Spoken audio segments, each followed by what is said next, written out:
that wasn't exactly what I was planning, because that was the big selling point. Welcome to the Rusty Garage and Homestead. My name is Mike, and for the past few months I've been running Tiny around, our TYM 2515H, without the backhoe on it, and I've been moving some logs and some different stuff around with it, and a hay bale. But I've gotten used to this machine having the backhoe on it and having that extra counterweight, and since that has been off of there, this machine isn't as capable as it is with the backhoe on it with the counterweight. We do have loaded tires on this. It's full of rim guard on both tires, but I want to make a video and kind of show you all what the capacities are on this machine without any counterweight besides the loaded tires on it, because I think your loaded tires should kind of be a minimum anyways. So I think for starters, we're going to pick up some IBC totes full of firewood with this machine, see how it likes it, and then we're going to move on to an IBC tote that we're going to fill up with water so we can gauge how many gallons and figure the weight for it with the pallet forks on it. And these pallet forks, 423 pounds, that's the weight of those.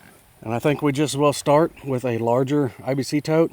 A lot of this stuff is fairly seasoned, so it's going to be lighter. All my green stuff's there in the back, and those are big totes. So, I don't know, let's start with that one. Let's get it picked up and see how the machine likes it. But to me, it has been a noticeable difference not having the backhoe on it on what I'm able to pick up with this machine.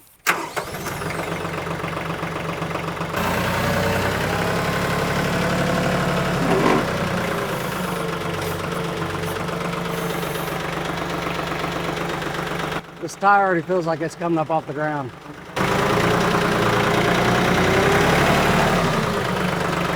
Okay, let's go ahead and put it in four-wheel drive. I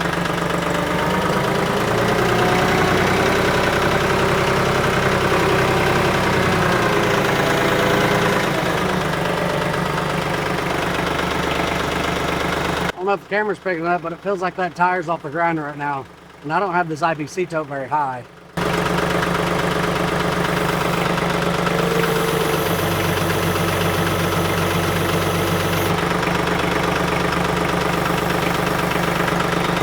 We are on a little bit of a slope, but not nothing major.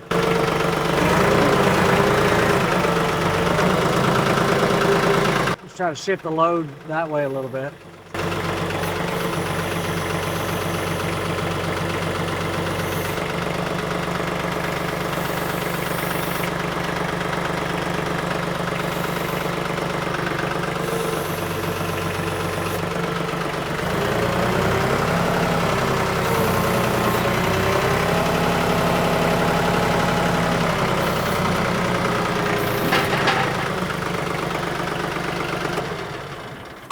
Okay, I think we'll just go ahead and go straight to the IBC tote with the water in it. I don't know exactly what that weighs, and I'm not sure. We'll see on camera. You guys will probably see already how that rear tire was looking, because that one was feeling like it was coming up off the ground just with the smaller tote. Yeah, I don't even think we'll try the larger totes, especially with these all being pretty much seasoned wood. It's going to be a whole lot lighter than it is with green wood. So let's go ahead and move over to the IBC tote. We'll start getting some water in it and figure what this thing will pick up before the rear tires come off the ground. Okay, so we've got I'm going to call it 425 pounds on the forks. This thing, I don't know, what do empty IBC totes weigh?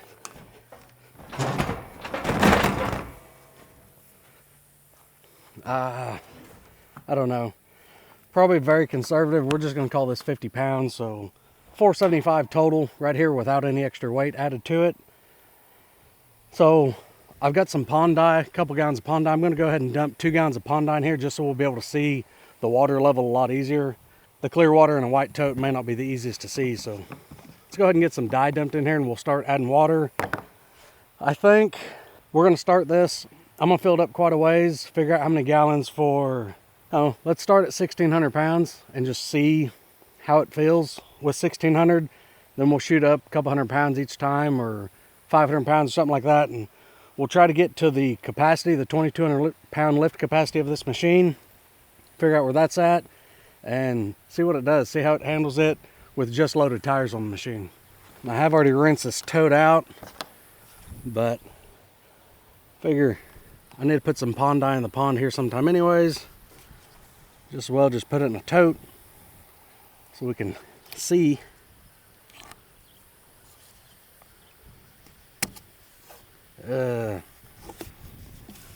Should wear gloves.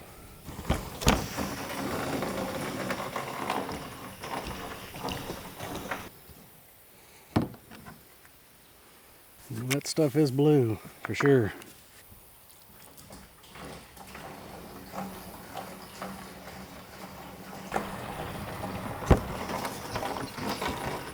Okay, well, let's start getting some water put in this thing.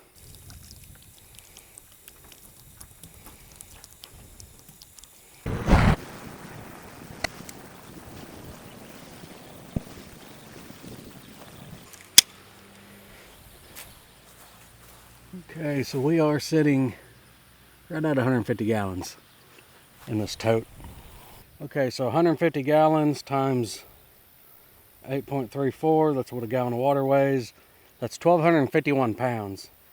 Now let's go ahead and add the 475 pounds for the cage and forks, and that puts us at 1,726 pounds for this first test. 2,200 pound capacity, shouldn't be any issue, but I don't want to fill it up too much and reach a point where it's too much for it. Let's see how this does. I'll pick it up, kind of pull forward and backwards. I'll take it back out of four-wheel drive and see if the rear tires are going to slip on us, or when that point happens, we'll figure that out. But 1,726 pounds. And also, y'all let me know how you like this camera. That's the new 17 Pro Max. This is my 14 Pro that I filmed with for the last, I don't know, 5-6 months. So, curious on this new one, if it's all the hype that they say it is. Okay, 1,726 pounds. Let's give that a try. Let me see if you guys are in a good spot. That's probably a little better spot.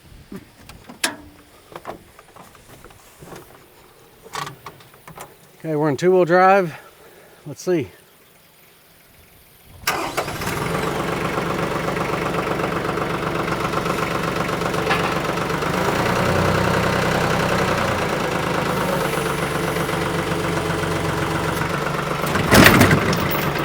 Yeah, it don't like that.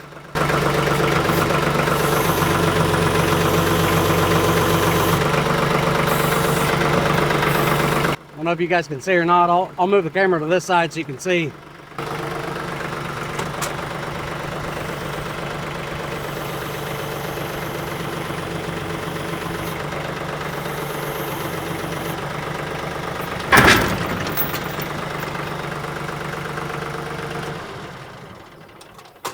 Well, that really wasn't my intention. I thought it was going to pick up this no problem, and we'd work our way up to get to that point. 1,726 pounds. That's where this tire's coming off the ground on the rear. This ground's fairly flat where I'm at. It's got a slight slope to it, not awful, but it's definitely picking this tire up off the ground. Well, that's actually kind of disappointing. This machine makes me wonder what this thing would pick up without loaded tires. I mean, it obviously wouldn't be this much. Let me try it. Let me try to make sure the forks are in all the way and curl it back instead of trying to just pick it straight up. Let's see if that, because I can see I've got about 6 inches away from the forks, but I don't remember if I backed out a little or not. So let's give that a go.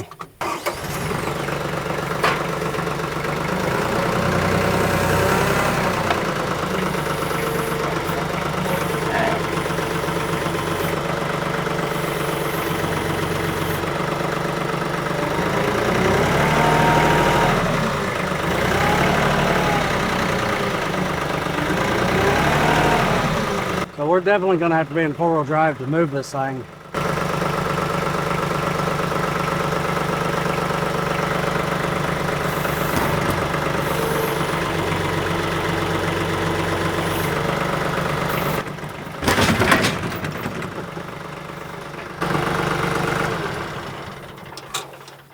No quick movements with that much weight. 1,726 pounds.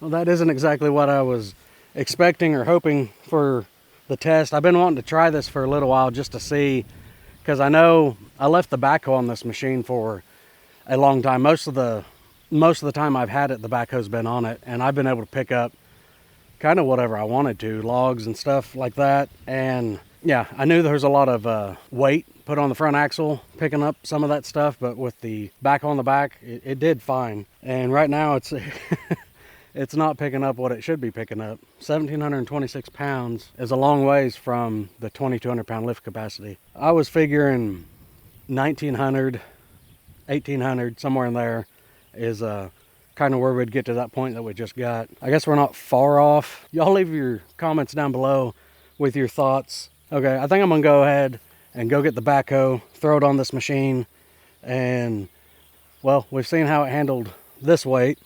Let's see what it does with a good counterbalance.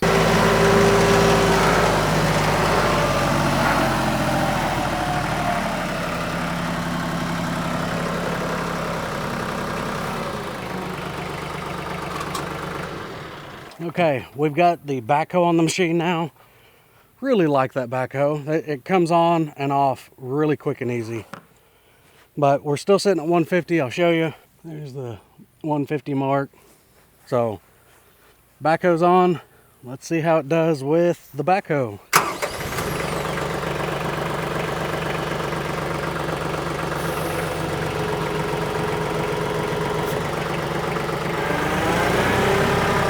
We are in two-wheel drive. Four-wheel drive shifter's up.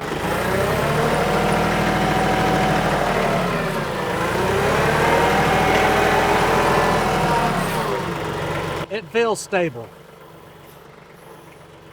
You guys seen a minute ago whenever I made a quick move?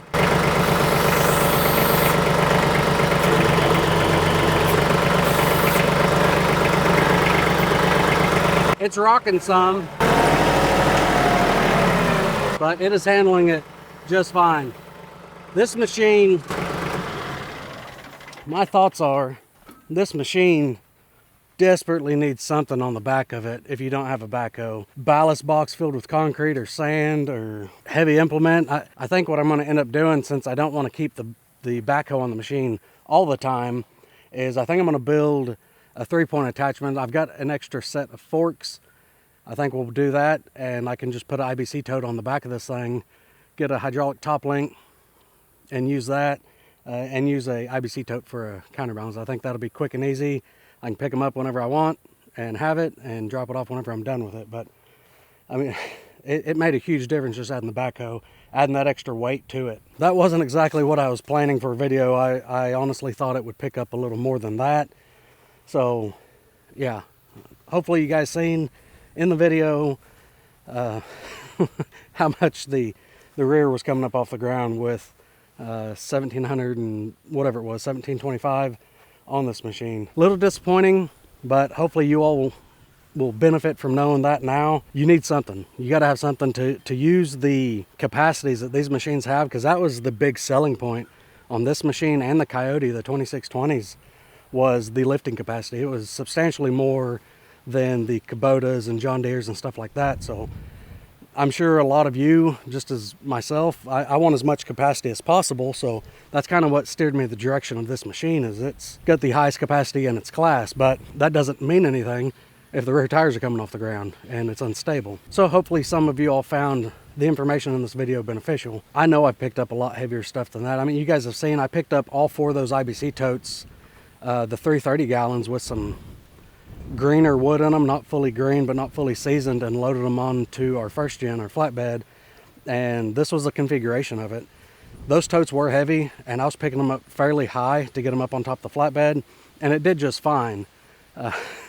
But yeah, without the counterweight, you're very limited on what you're going to be able to pick up. So I am curious on you all's thoughts of this. I mean, we pretty much got a very close weight range of what this weighs, fairly accurate, I feel. So leave your comments down below. Let me know your thoughts on, you think it should have done more. I kind of do, but I don't know, maybe I'm used to this machine with the backhoe on it and I'm just asking too much of it whenever I'm out using it. Those pecan logs we went and picked up in a recent video, We had the grapple on the front of this thing, and it didn't like a lot of those pecan logs. I think if we would have had the backhoe on it, we'd have done a whole lot better, and we could have got some longer logs loaded into the dump trailer and got them home. But anyways, everyone, hope you found something informational in the video. If you're wondering, hopefully that answered some questions. But I appreciate you being here.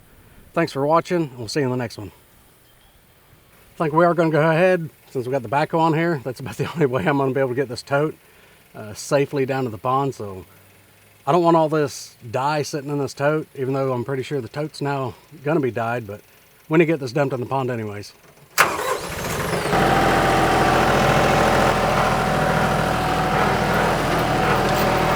So really what kind of prompted this video was I brought this machine down to the old wood yard a few days ago and picked up a shorter IBC tote that was 3/4 full of barkless bundlewood that I had. It was all oak. Most of it's fairly dry, and this machine did not like carrying that back up this hill on these slopes and everything. The back tires kept coming up off the ground, and I thought we really need to do some sort of video about what this machine can actually do without any counterweight on it besides the rim guard, because I was surprised. I don't think it should have struggled at all doing that. Let's see if this is where we want it.